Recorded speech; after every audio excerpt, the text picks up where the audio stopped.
What's up, y'all? Today's episode is brought to you in part by soundgirls.org, working to provide a network for women and non-binary people working in the professional audio industry.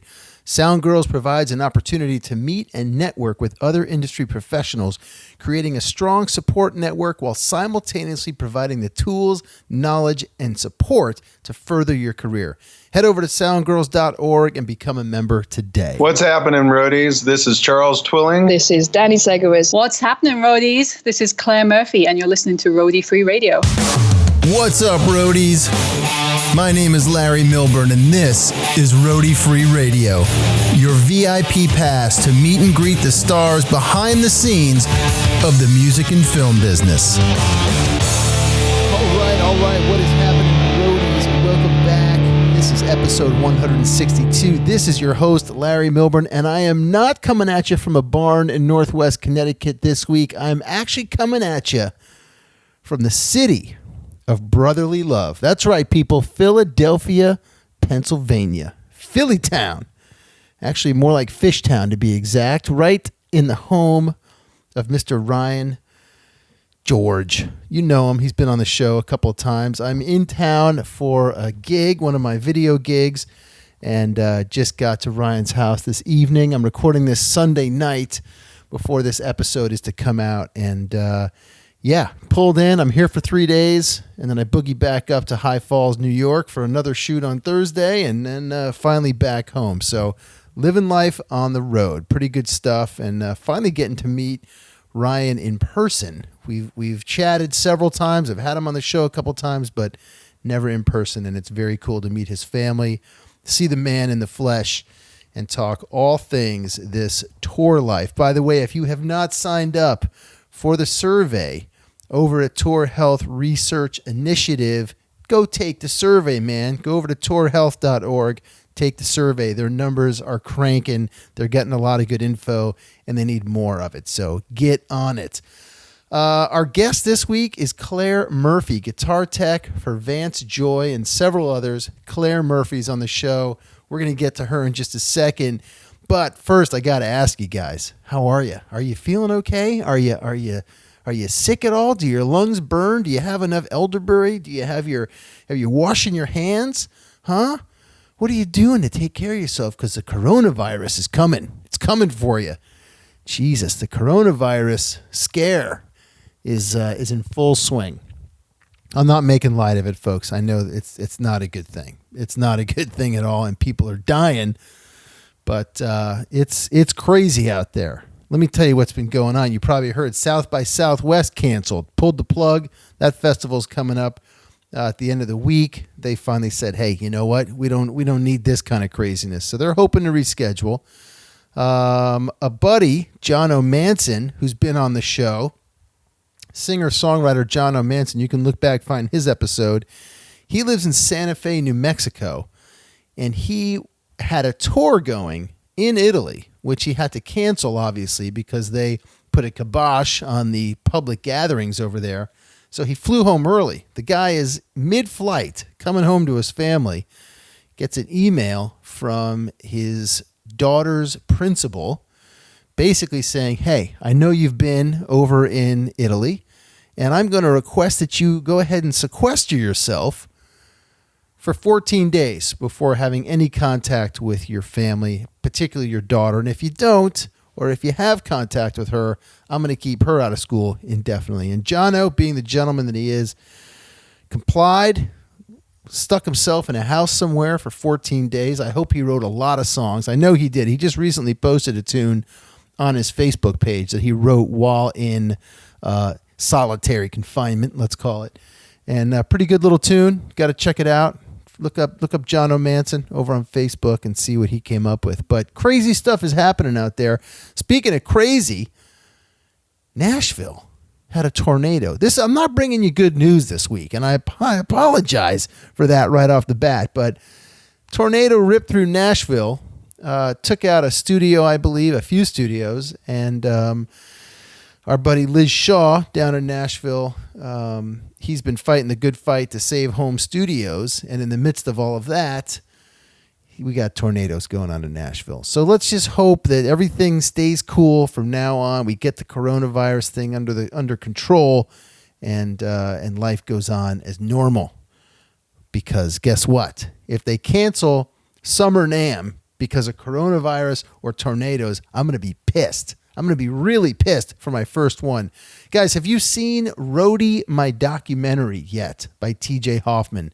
You got to go check it out. RoadieMyDocumentary.com is the film that TJ, a former roadie for many, many years, has been working on. It's finally out. You got to go check it out. RoadieMyDocumentary.com. Also, you know that John Kane, author John Kane, who's been on the show a couple times, his new book, The Last Seat in the House, The Story of Hanley's Sound, that is out. There is a link in the show notes. You can grab that book right now on Amazon. I got a copy. I've got to get through it, but it looks amazing. And I told you about the Tour Health Research Initiative. I'm just wondering if during the time I've been talking, you popped over and took the survey at tourhealth.org. You probably didn't. But I also want you to know that today's episode is sponsored as well by giggear.com, makers of the award-winning gig gloves and the two-hand touch. Now, gig gloves are the best way to protect your most valuable asset on any gig, job, or show, your hands. When you're wearing gig gloves, there's practically no task that you can't do with your gloves on, keeping you safer and more efficient. And for all of you front of house or monitor engineers out there, we got something for you too. It's called the two-hand touch. It's an efficient and ergonomic solution that eliminates all of the problems of having to hold an iPad or tablet by putting it right where production pros need it to be, directly in front of them. Now, when you use the code ROADIE, you'll get 15% off your entire order. That's ROADIE when you check out over at the website, gig-gear.com. Use that code ROADIE, guys. Get yourself 15% off your entire order. Okay. Today's guest, Claire Murphy. Super cool. Super, super cool. We had a great chat. I met Claire at Winter NAMM back in January. She was on a panel, a mentoring panel for Sound Girls. And she's a guitar tech. And I have not had a female guitar tech on the show yet. I had to do it. So I approached Claire. She was kind enough to grant me an interview. So this is it, man. She's been out for the last 4 years with Vance Joy, touring the world. She's been with Elle King, the Ravonettes, Tegan and Sarah. She's originally from Wales. That's over in England, for those of you who don't know that.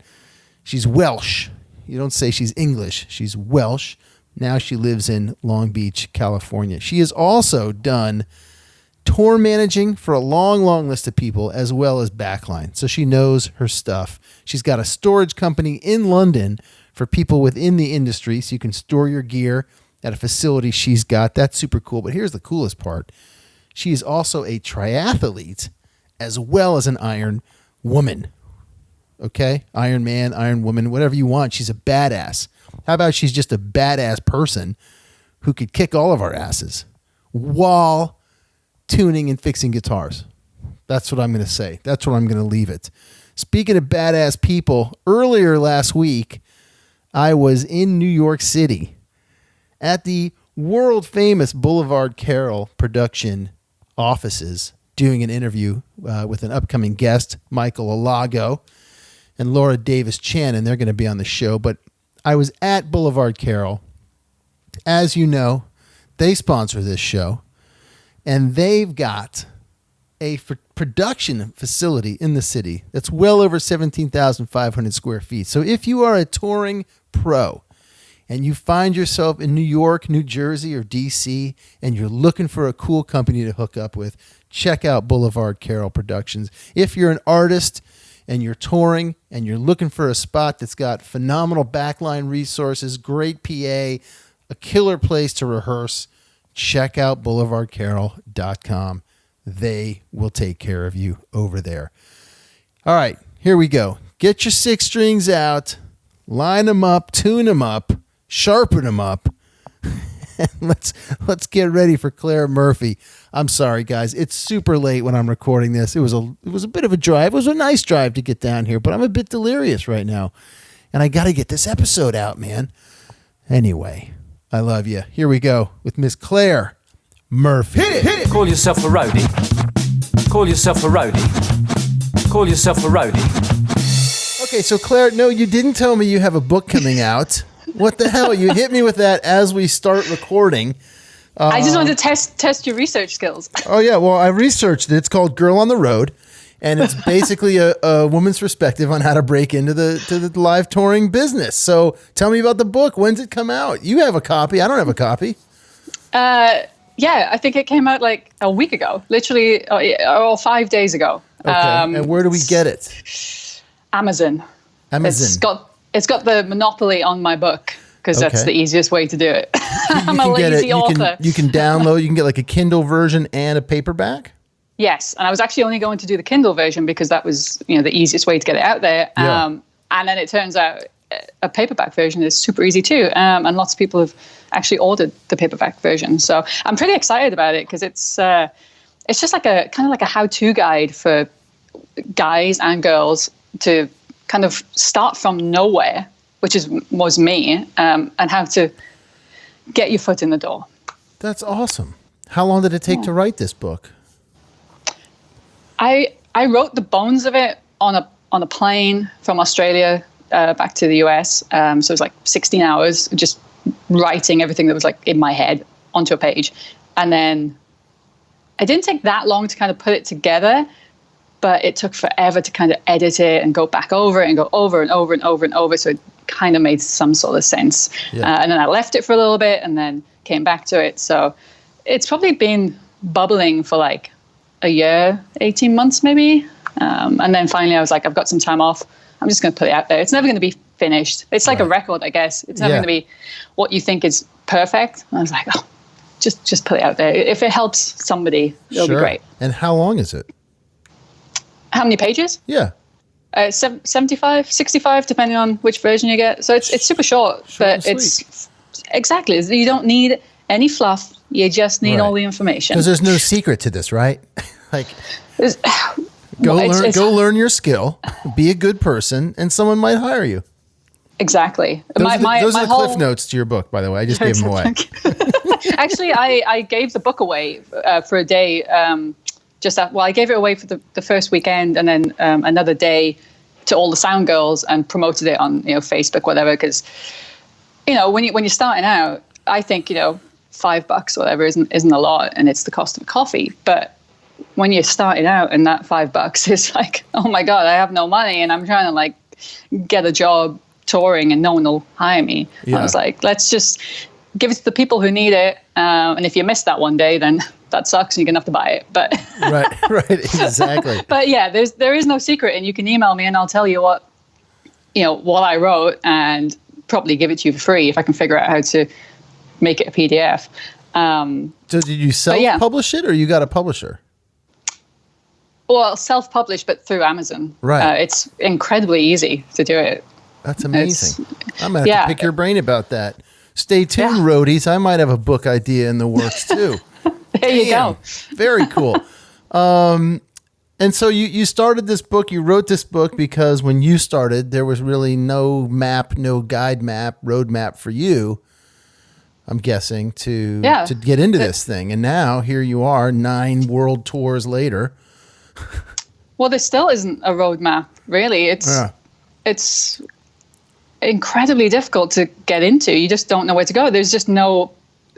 Okay, now there's more courses that you can go and do. Where there was nothing when I was doing it. The only thing was like music technology or music theory. There wasn't any music business. So I was just like, how the hell do you get a job as a roadie? Like, how do you do that? And I was a girl, and you never see any girls doing it. Right. And it's just that, you can't even get backstage. You can't get backstage to meet the artists. And that's where the people who are doing that job, they're all back there. So how do you even meet somebody to ask them? Because you just look like you're a crazed fan who wants to like see the band. Whereas actually maybe you want to go and talk to the road crew. And then most of the time they're just grumpy and don't want to talk to anyone anyway because they're working. And who wants to come in to somebody's office and, so it's just, and I was starting kind of before there was so much information on the internet. So even, it was just I was just at a loss. So I just went round in circles for a long time, kind of like, okay, well, if I go work in a guitar shop, maybe something will happen. And it did. I actually did get my very first guitar tech job from being in a guitar shop. I remember your story from. So we met at the NAMM show at the live sound and event production panel that you were on, which was very cool. And I remember your story from that. And I remember coming to you afterwards and say, "You got to come on the show. I haven't had a woman guitar tech yet on the show." And your answer was, "Yeah, because there aren't a lot of us." And if you're listening, Alex, out there, you're next. I'm going to come find you. There's actually a female guitar tech who lives in the next town from me up here in Connecticut. No way. Yeah. And she was at the NAMM show. I don't think she made it to the panel and whatnot, but she came out for her first NAMM show because her artist was playing. And she's great. She's been a big supporter of the show. So I need to have her on. I haven't even checked out her shop, and I've got 6 guitars sitting here that need some work. So anyway, so now I know 2 of you, and you're the first one on the show. You're out there. Yeah, definitely. Now, were you a guitar player as well? There's a few pieces of the story I don't remember because it was NAMM and it was crazy, but were you a guitar player who was looking to like go out there and rock and roll, or what? Yeah, I was a guitarist. I still am a guitarist. I was in a couple of bands. First of all, I wanted to be in a band. But, that failed as... Was it like 0.1% of people are actually going to make it as musicians, I guess. But then I realized what I actually wanted to do was tour, and it didn't necessarily mean being in the band. That's what I was craving, was touring and the buzz of the live show. I didn't need to be in the band. So once I figured that out, it's like, oh well, this is probably easier to go and do. Yeah. And I was like, actually, maybe it's not easier than being in the band. But I think a lot of people, a lot of techs, they come from that background, failed musicians, wanted to be on the stage. But I think the problem is when you still yearn to be in the band, then you just end up being resentful for the people you're working for. You're like, I'm a better player than you, I deserve to be there. I don't care, I want the fans to have a good show. That's what I'm there for. I want to keep the artist happy, put on a good show, because I used to be that fan, still am. And so I love it. I love the energy of a live show. Yeah. Yeah, you're also, you not that other bands aren't like this, but obviously, but a couple of the last artists that you've been with, obviously you're with Vance Joy right now. And Elle King. I mean, they've got some great dynamic songs. I just was listening to a bunch of Vance before the episode, and pardon my, I'm late 40s. I'm almost 50. So the younger generation wouldn't have this problem, but I sort of lump that sound into. I wasn't sure that he sang a couple of those songs. I was like, oh, that could be the Lumineers, whatever. And then I was like, oh yeah, no. He's great, and they're upbeat and energetic, and I'm sure that those shows and Elle's stuff are great shows to be on. So I'm sure the energy for you on stage translates, and you've got your hands full with a lot of acoustic instruments. Yeah. So you're busy. My God. Yeah. Oh yeah. I've managed to get it so it's a guitar change every song almost. So be indispensable. I think that's potentially in the book. I can't remember.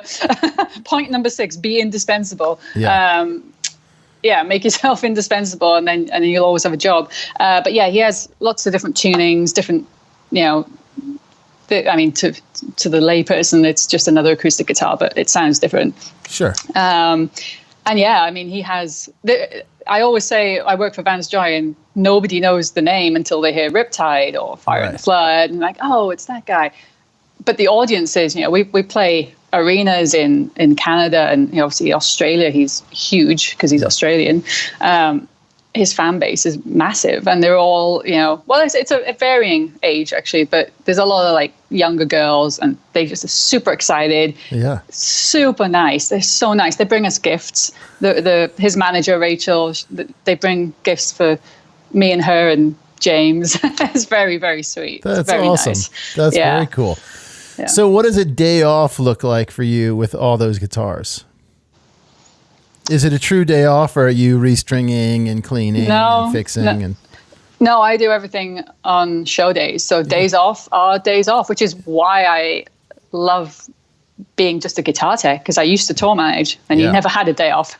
Right. So, I have an actual day off, and I'll work out. Usually I'll work out and find a coffee shop. That's pretty much all I do on my days off. Drink a lot of coffee and go to the gym.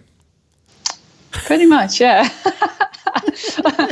Well, I did. That's pretty great that's pretty great though, with that number of instruments, that you are able to take a day off. I've had Doug Redler on the show. I don't know if you know who Doug is, another guitar tech, been with Rich Robinson and Slash and whatnot. And Rich, has a ton of guitars, electric guitars, all different tunings and whatnot. And Doug's told me he spent a lot of his days off fixing guitars and restringing guitars and all that kind of stuff. So it's cool that you found a way to sort of balance that a bit. Yeah, I think probably you said Slash, right? He probably has like 30 electrics that he needs a string changed. Strings changed every day.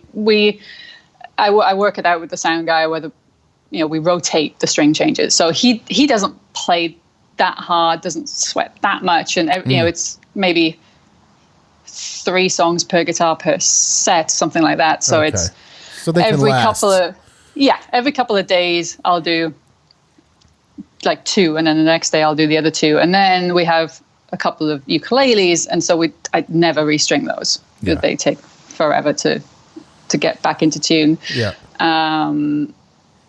And then the electrics. I have it on it like a schedule every couple of shows. It's every day I'm restringing, but I'm not having to do it on my days off. All of them, yeah. And just for those folks out there, again, you just wrote a book on how to get into this, so someone might want to know, how do you keep that organized? Do you have a little notebook with like the Alvarez or whatever he's playing, is on this day, blah blah blah, is an Excel sheet? What do you got? Just in my head, actually, but I do have a notebook of maybe different measurements if we're going through crazy, weather, hot festivals or whatever. Actually, I did at the beginning of the tour, the last big tour that we did, I sat down at the very beginning and wrote down. I lie. I say it's in my head. I did actually write it down. I did write it down because we had so many dates. I just wrote out all the dates and wrote out when I would be changing each guitar. So yes, I did have it organized like that. That's cool. Ahead of the whole tour. Yeah, I wrote the whole thing down. We had like 50 dates or something. Otherwise, I'm thinking about the last tour we did, which was with Pink last summer, and it was one show day every other day or something. So I could keep track of it pretty easily, and we had a shorter set. So, but when we do our headline tours and we're out for a long time, yes, I do write it out, and you do have to be pretty organized, actually. Yeah, sure. What's in the guitar case? Your workbench. What's in there? What's got to be in there for you? Oh my God, my number one is the my drill with the little peg. Yeah. Thing. So you wind the strings with the drill. Yeah. I go to a guitar shop in Long Beach, and one of the guys used to be a tech. He has one, and the other guy, he does it by hand. And I'm just like, oh my God, I can't even imagine going back to doing it by hand. Yeah. It's like, you can restring. Well, that's how Slash's guy would be doing it. So many guitars every day. It's like so much faster, 10 times faster. That's if I fly and I have to we do a lot of fly dates, we have to condense down my work box. That's number one. That has to go. Yeah. That tuner, cable, that's really all you need. Do you have, do you use multiple tuners? I've seen guys with like 3 or 4 different tuners up there of all different kinds. I do. I flip flop. I have the Peterson Strobo tuner. I have a TU2. The guys on stage are using, in Vance Joy, TU3s. So I remember my mentor, Mark, back in the day, he was like, whatever the guys on stage are using, you should use the same thing. So I always try to have that as the main tuner, whatever they're using. But then I also have a needle tuner if I'm doing intonation, things like that. But you can. I go back and forth of like having 4 different tuners and then just go into one. It's like when you read the internet about things, it's like everyone's got an opinion on it, and I go back and forth on it. I have a couple in my big work box, I have the Peterson and the tune and the TU3, and another one that I can't remember the model name of. It's a Boss one, but then when I fly, I just take a TU3 because that's what they use, and it's good enough. Yeah, I know people will say whatever, but it's fine. Yeah. it's fine for the couple of festivals that you're doing when you're flying. Right, and you've been with them for 3.5 years. You're doing something right. Clearly. Exactly. This is all part of like, you start off as a girl doing this, and as women, we're always like, we don't have any self-confidence, and we need to be able to do something really well before we feel like we can say we do it. Yeah. And I feel like I'm at that point where I'm like, whatever, guys. Everyone's got their own way of doing things. This is how I do it. It works for me. It's fine. You guys talked about that dynamic at the panel. I remember about women sort of maybe innately don't have the self-confidence that guys do. Starting out, is that, can you contextualize that a little bit for us? Because it's interesting that women mature faster than guys, and yet this is not the first time that I've heard that they don't have the self-confidence. Maybe it's later. I mean, from conditioning along the way, right? I don't think it doesn't come to you with, well, maybe it comes to you with age. I don't know. It's just, I feel like guys just have this confidence from, I mean, well, you can tell me if I'm right or not. They can just do whatever. Whether they can or not, it doesn't matter, but they feel like they can. Whereas women, they're like, oh, I don't know. Should I be doing this? Should I be doing that? Like, I'm hoping it's changing now because there's so much out there where it's like, just go for it. Just go and do it. Just try it. Don't worry about it. There's more voices, and with the internet. Well, that's what I mean with the conditioning is like maybe that questioning of yourself as a woman starts out early because, like you said, it's like, oh, maybe you shouldn't be doing that. That's not for you. That's for let the little boy do it or whatever. Let me hold the door for you. You know what I mean? So things are sort of done, and so you sort of absorb that as you're growing up, and then you find yourself like, I don't know if I can do that. Yeah, and I think it's everywhere across the board. It's not music. It's everywhere. Like everyone has self-doubts, and I think women do more. Yeah. And like you say, I've been with Vance Joy like 4 years or so. I still have doubts. It's insane. A guy would be like, oh, I've done 2 weeks with them. Oh, I'm in. It's all good. Like, and we're like, oh, do they like me? Am I doing a good job? And I don't know really where that comes from or how to change that. Yeah. I just think if you at least try and highlight it and be like, okay, this is normal. We all go through this. Don't worry about it. Keep going. Pick yourself up, give yourself a pep talk, and go. Yeah.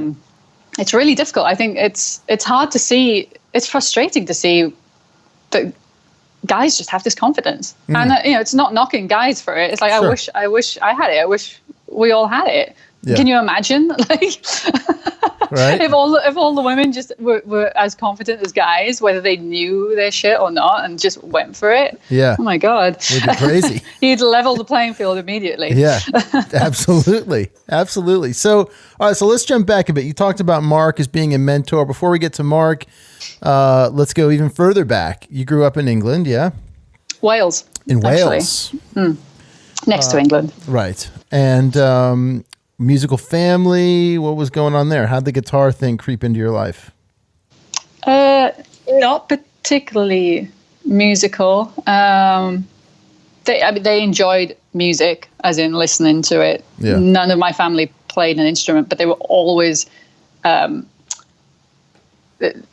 wanted me to play. They were encouraging me to. I picked up the violin in school. They bought me a little drum set when I was about 6, maybe. I wanted to be a drummer, and then they were like, "No, that's too noisy. But you can have a guitar." I'm still a little devastated that I'm not a drummer. Yeah.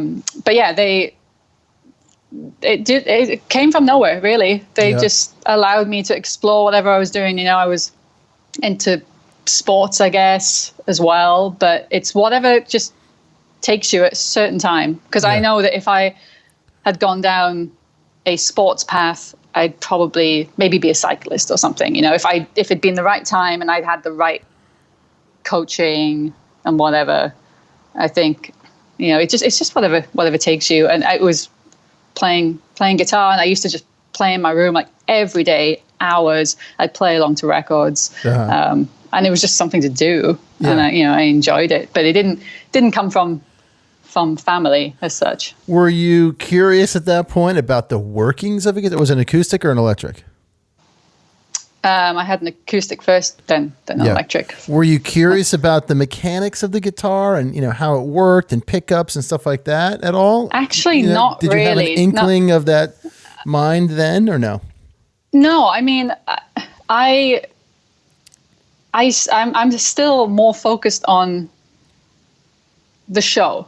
You know, I'm not the girl you talk about who's one town over. Does she have a repair shop? Is that what? She's got a little shop in her place. Yeah. Yeah. I don't really do any repairs when I'm off the road. I do them on the road, and then I kind of come home and enjoy my time. I'm not like geeky guitar tech person. Yeah. I love the show. I love the instrument. Of course, I love the instrument. Yeah. I did build one when I was younger. I did, I was into that. But I guess it kind of fell by the wayside as I got older. I got more excited about everything to do with touring and artists and being on tour. Yeah. I wasn't like at 13 taking the guitar apart and seeing because I definitely wouldn't have been able to put it back together again. Right. But now you've learned a lot of that stuff, right? I mean, like if Vance came to you, say, I want to swap out this pickup and do this and that, like you've got that. So you figured that stuff out along the way. Yeah, the internet. Well, you just have to do it. Yeah, literally have to just do it and try and figure it out. And I had a great guy, Mark, again in London, who I just asked so many questions to. And I mean, we would do things. We would try and fix guitars and whatever. And I'd always be bugging him, like, how do I do this? How do I do that? So, yeah. So let's go back. When did you figure out, or when did you decide that guitar teching was the path? Was that before or after you started tour managing? Did you start tour managing and you're like, I want to try this guitar thing? I always loved the guitar. So I wanted to do guitars and backline and be looking after, the guitars and the instruments for the artist. But I never thought I was good enough at the beginning to do that as a singular job. I'd always see people and be like, well, I can't, how do I file a nut down? I have no idea. Like, how do you even, I was never that inquisitive when I was younger that, like you say, I would take things apart and, that just wasn't my mindset. Yeah. So I thought, I'm not good enough. What I'm going to do is I'm really organized, really good with like numbers. And I love driving and logistics. I'll go and be a tour manager. I'll try a tour. Well, someone asked me, will you be our tour manager? And I said, yes. So I fell into it. And so I did that for quite a while because I enjoyed it. And I thought, well, I'm better at this than guitar teching.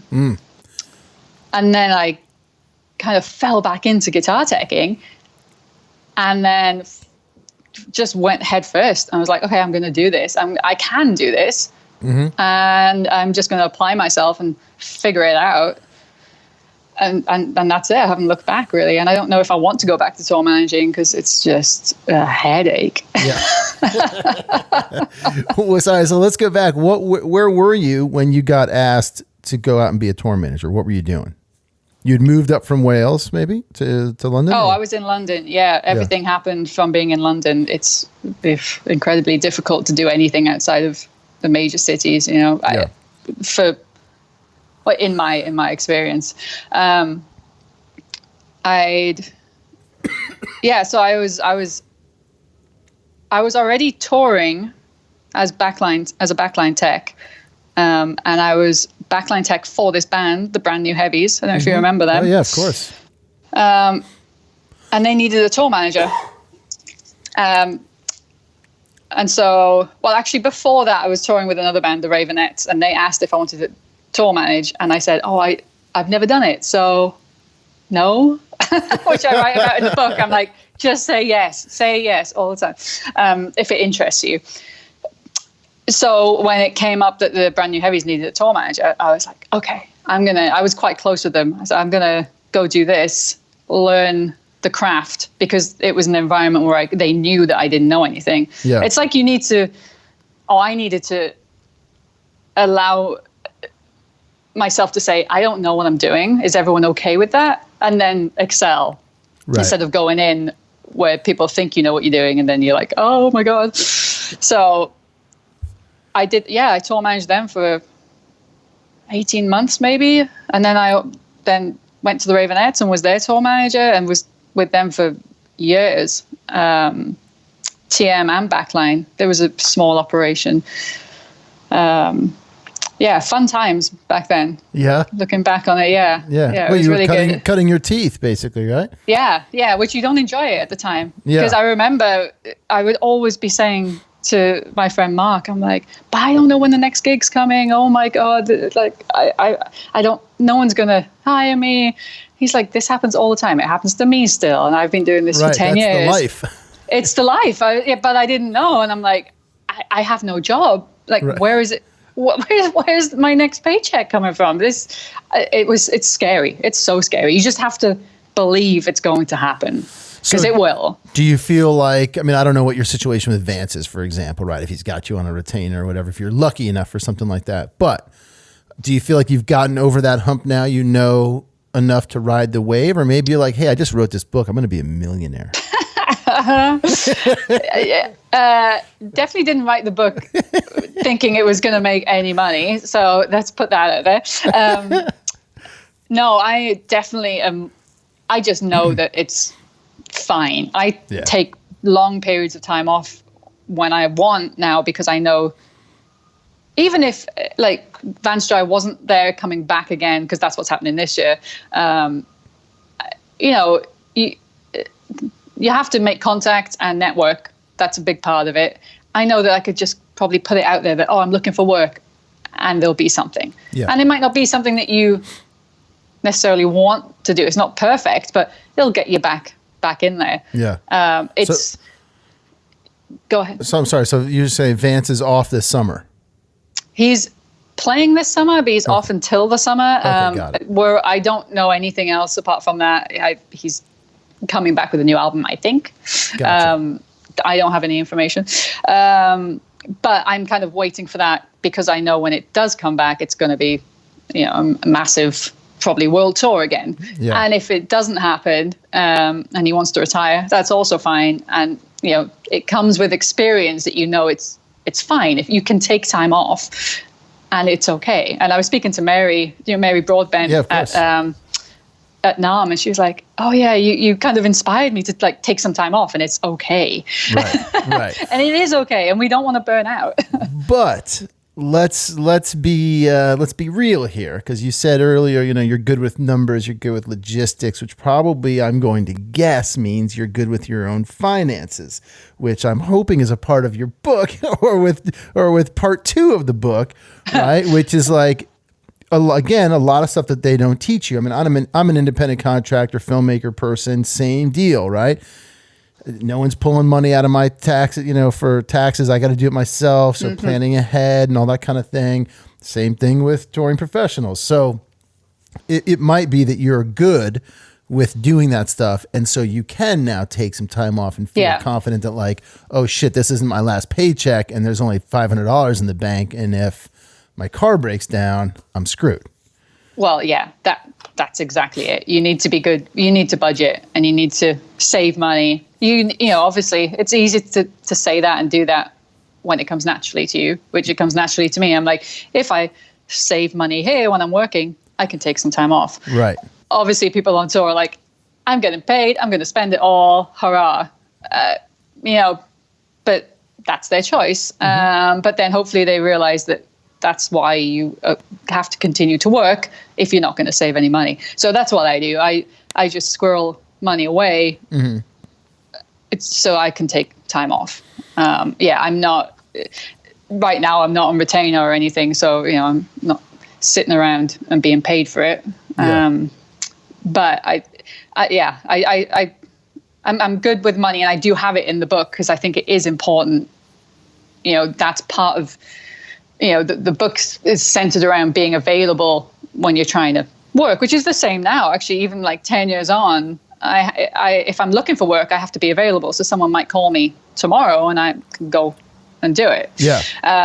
You have to be available. And how would you be available for like months at a time? Well, you have to have set yourself up so you can sit there and pay your bills and not do anything and not have any money coming in. Because as soon as you take that part-time job, you're not available.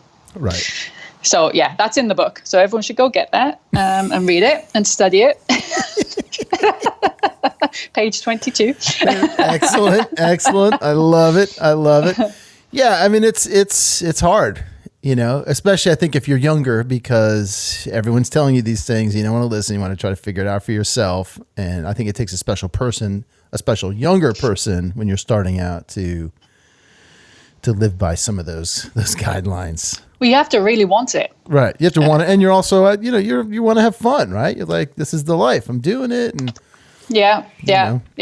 And also back, when you're starting out, you don't want to take time off. I didn't want to take time off. I wanted to be touring constantly. I always wanted to be on the road. I was like, when's the next tour? When's the next one? I'll roll right into the next one. But now I have a family. Yeah. I have a little dog sleeping behind me. I want to be here. Sunny California. It's 81 degrees here today. Like, it's fine to not be working. We work hard enough. We're away all of the time.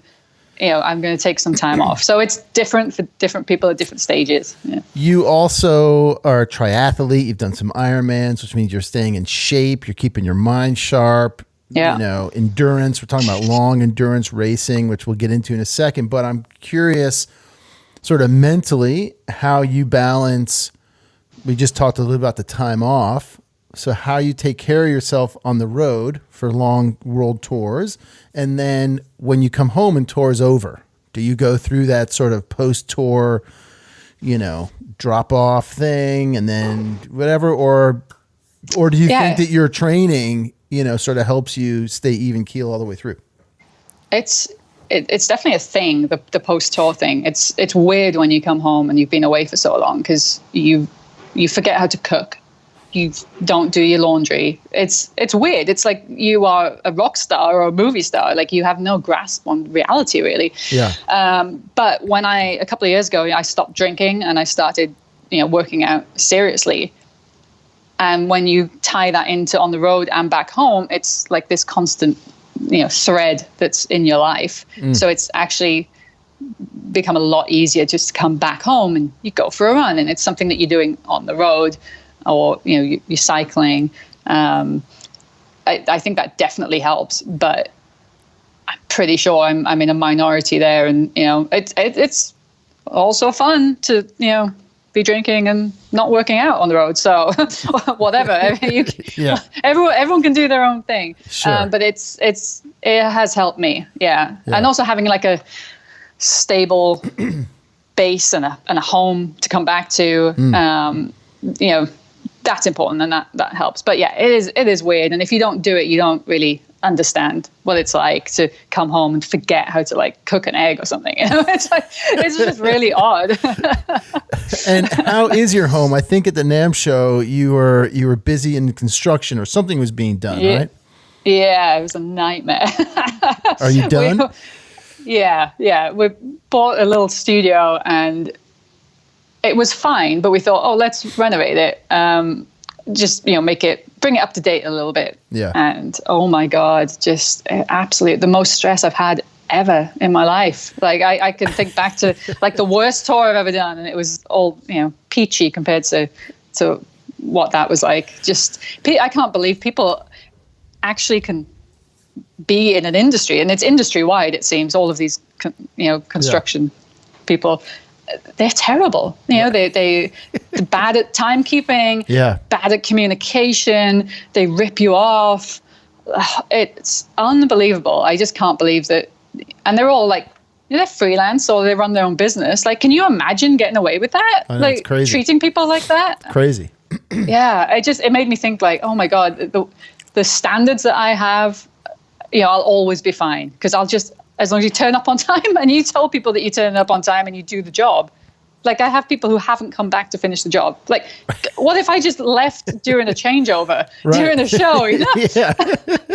and then you went to the next tour? Like, wouldn't word get around? It doesn't seem to equate to this industry. I was shocked. It's very weird. Yeah, I know. We've dealt with some wackiness here too. Crazy. What do you do, or do you do anything in your off time when you're not on the road for sort of, quote unquote, continuing education in the guitar teching field? Do you, I don't know, do you go take a course or learn more about X, Y, or Z or anything like that? Or no, when you're out, you're out?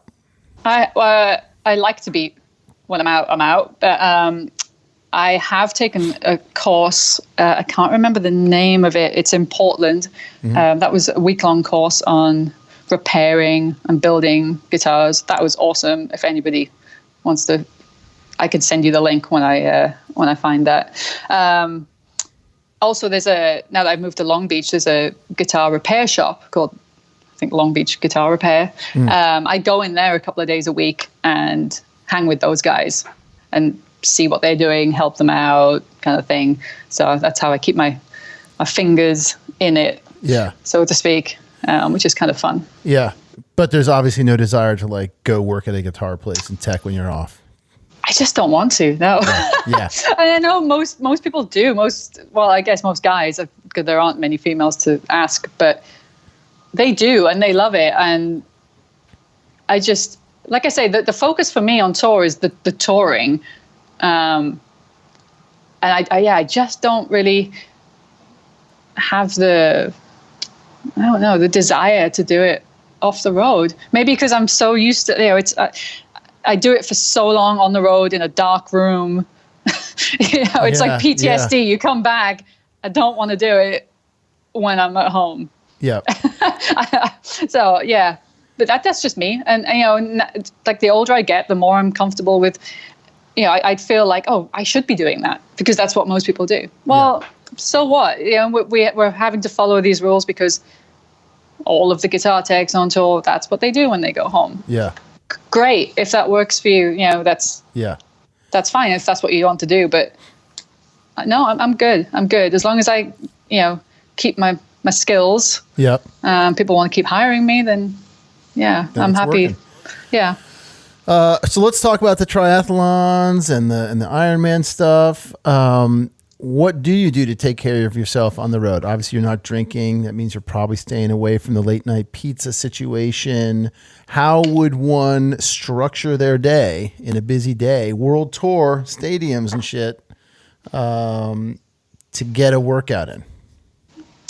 I usually do all my workouts on days off. I don't like to try and force myself up and out in the morning to do something on a show day.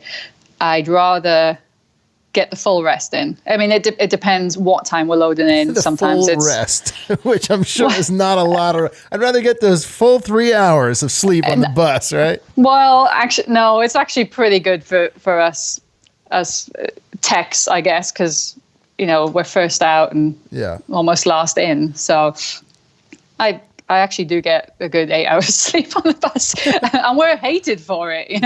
Come. I used to do some morning, yoga or go to a class or whatever, but there'd be some resentment. I'd get some resentment from the audio guys who are in super early. Right. And I'm like, well, you chose that job, Yeah. You probably get paid more than me, or if that's your thing, what if money is your thing? Don't hate on me if I have to be in so early. Right. So then I was like, I'm just not going to do it. Let's just keep the peace. And people don't also, a lot of people don't really, they feel, it makes them feel bad. If you see someone else working out and taking care of themselves, they feel, oh, I probably should be doing that. But yeah, sometimes we have to be in at like 9, sometimes it's noon. So I could have time in the morning to get up and do something. But if I'm going to bed at 1 a.m., I want to, get up when I want to wake up naturally. Yeah. Get up, have a coffee, ease my way in, and then, go hard on my days off. Yep. If I want to go hard on my days off. Yeah. I mean, I'm not a monster. I'm not a machine. Yeah. It sounds Do you bring a bike? Do you bring a bike with you out there? No, because I would love to. Yeah. But every tour I've been on, there is no spare space to put a bike. Yeah.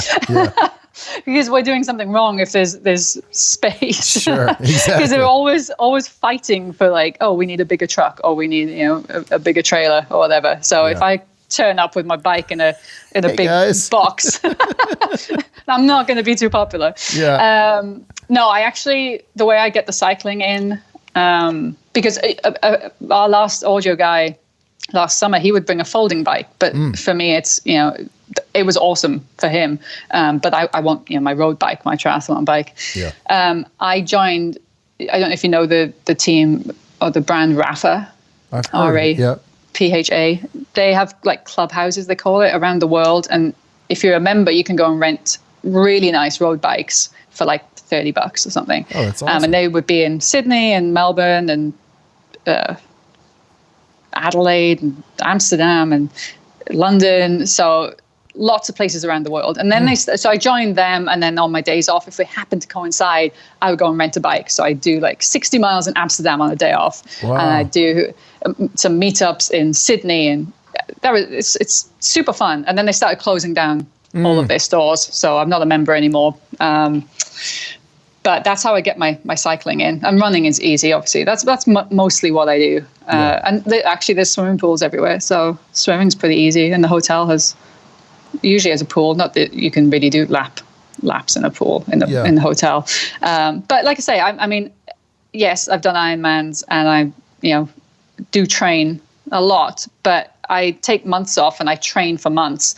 I'm not then going on the road and trying to keep up the same level of training, because it's really, really difficult. You're tired from working. Yep. You don't have the same facilities. It can be done. It can definitely be done. But, running is what I do mostly on the road. That keeps me sane. Yeah. It's a easy. Nice way to see cities too, right? Yeah. It's great. That's awesome. What do you listen to when you run? I listen to a lot of podcasts, actually. Do you? Yeah, there's a podcast called The Yogi Triathlete that I listen to a lot. I actually listen to your podcast on planes quite a lot. Oh, I'm good for planes. That should be. You're good for planes. I should make that part of my pitch. Yeah. Got a 16-hour flight. How about 161 episodes?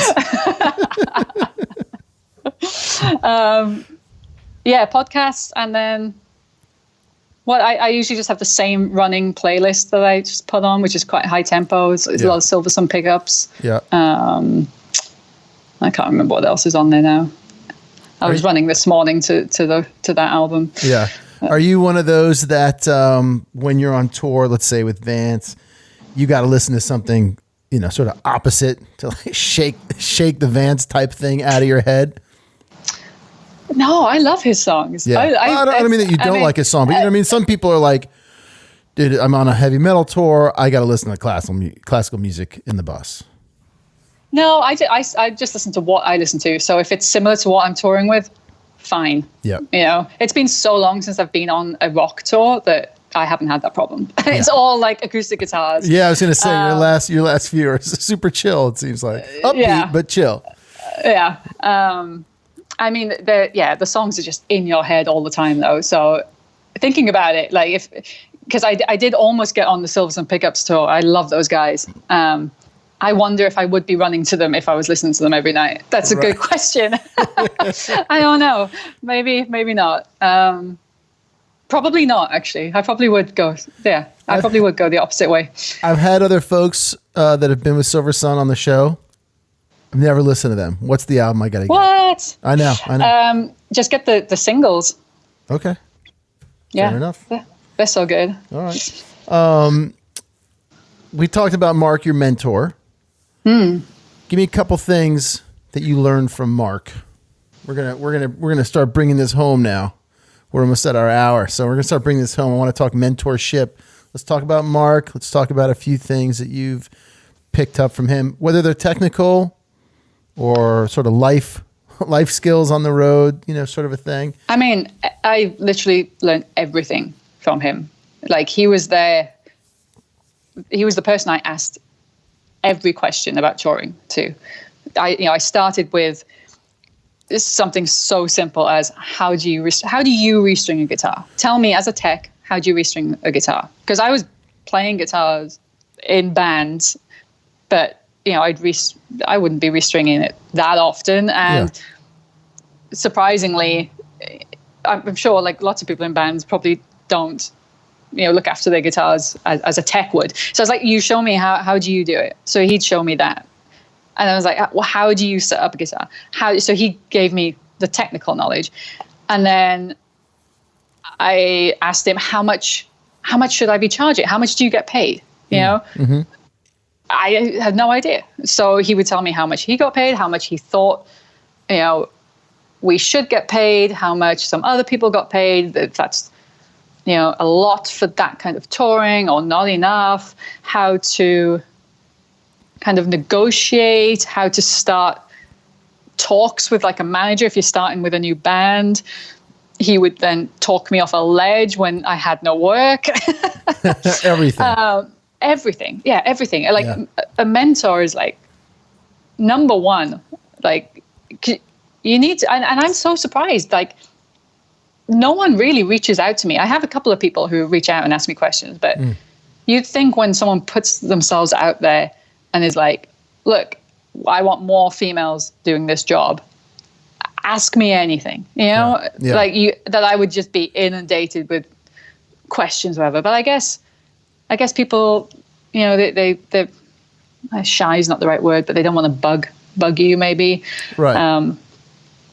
But I think that's, and like I said at the panel, if I'm going to recommend someone for work, it's the last 3 people that I've talked to or whatever. Right. So I want, I would want to be in that list if I was someone up and coming. I'd be wanting to be asking me, have you heard about any openings for a sound engineer this week or whatever? And, that's going to get tiring if you're asking me every couple of days. But, I would probably then start looking and digging into it a bit more and trying to help the person. But yeah, it doesn't happen that often. So I think people need to do that more if they're trying to get into it. Because it was Mark who I kept bugging the entire time. I was like, I want to do this. And he's like, I will recommend you. And I'm like, have you done it yet? Is there anyone you can recommend me to? Can I come on tour with you? And I just keep bugging him. And he has so much patience. Bless him. Great. He's the nicest guy. And for you now, you wrote the book, you were at the panel at the NAMM show, you're a member of Sound Girls. Why is it important for you to mentor? I mean, I if I can help someone like me back when I was trying to break in, if I can make it a little bit easier, that's all I want to do. I want to help girls break into touring because it's such a male-dominated industry. And I've done it, and it's quite unbelievable to go from nowhere, not having any contact, to, being somewhat at the top of the game. Like, I'm doing pretty well, Yeah. Still some way to go if I want to do like stadiums and stuff. But I'm doing pretty well, and I'm, running myself as a business, and I get called for tours and whatever. I want to help other people, other girls specifically, break in. And it was so difficult for me to do it that if I can just help one girl do it, make it easier for one girl. But I know that it's gonna all of the, the Sound Girls organization, that is so helpful. Yeah. So helpful. That's really why I do the panels, just to inspire as well, because it's so hard. You forget, like, you're like, oh, it's just never going to happen. It's, I'm not going to, why would I be the next sound engineer to work with Harry Styles or whoever, whoever they want. Right. Like, it seems so impossible. Yeah. And it's not. You just have to just bring it back and just start slowly and be like, what am I doing today and what am I doing tomorrow?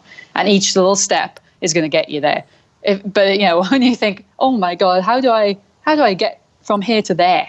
Yeah. And so if you can listen to somebody else say, it's going to happen, don't worry about it, follow these steps, listen to what I'm saying, and you can inspire them a little bit and just put their mind at ease.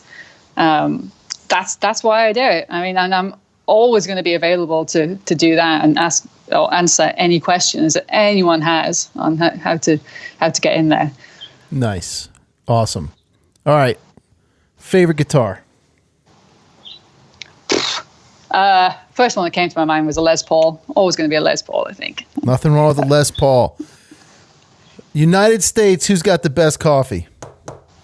Oh, in the entire country? In the spot that you're like, oh shit, we're going there. I can't wait to go there.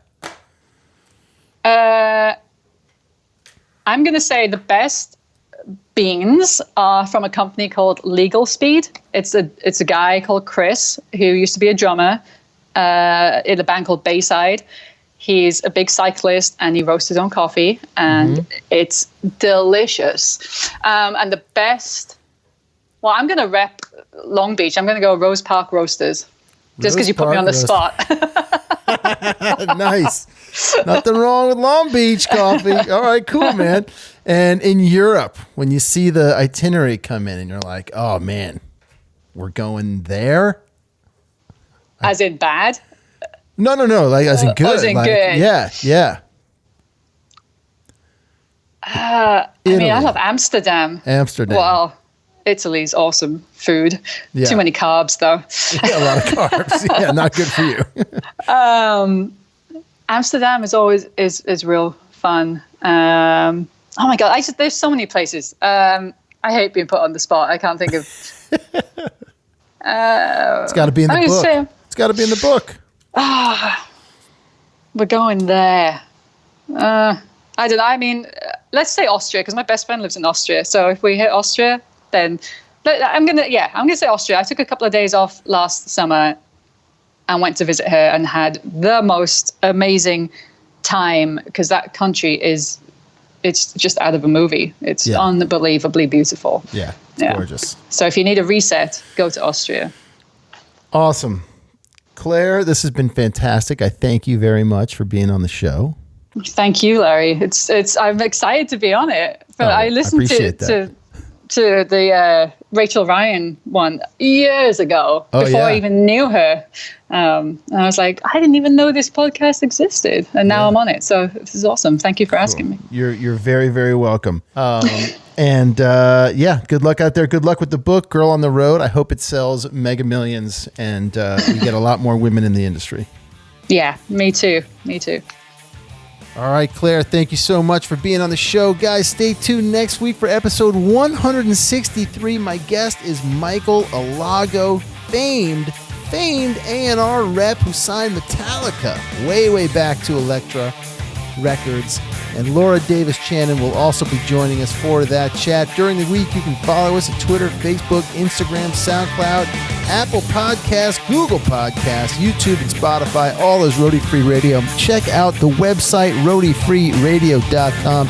Send me a note, because you know I want to hear from you. That's info@roadiefreeradio.com. And my friends, in the meantime, y'all be safe out there.